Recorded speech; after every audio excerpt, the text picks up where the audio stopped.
हमारे साथ इस वक्त DPO Chakwal lieutenant retired Ahmad Mohiuddin साहब मौजूद हैं, जो चकवाल में कल कत्ल हुआ है उस वारदात के बारे में इनसे तफसीलात जानते हैं। एक अंधा कत्ल हुआ था कल शाम को। एक बंदा जो है नासर नामी, जिसकी 44 साल उम्र थी और नीला का रैशी बताया जा रहा है, वो नमाज पढ़ने के लिए अपने जो कारोबार है गुड्स एंड ट्रांसपोर्ट का, वहां से नमाज पढ़ने के लिए ईदगाह कमेटी बाग रोड पे जा रहा था, तो वहां पे उसे कत्ल कर दिया गया। सर, इसके बारे में तफसीलात बताइए कि क्या वजह बनी है और क्या उसके कत्ल करने वाले मुजरिमों तक आप पहुंच चुके हैं? जी, थैंक यू वेरी मच। ये एक कल अनफॉर्चुनेट वाकया हुआ है चकवाल सिटी में।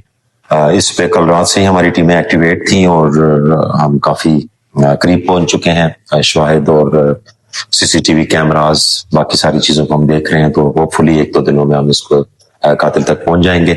बज़ाहिर ये कोई जाती गुस्सा या रंजिश की बुनियाद पे है, लेकिन इसकी जैसे जैसे तफ्तीश आगे पड़ेगी उसमें तफसीलात सामने आ जाएंगी। अभी तो हमने आइडेंटिफिकेशन प्रोसेस में और इंशाल्लाह जल्दी इसमें ब्रेक थ्रू होगा।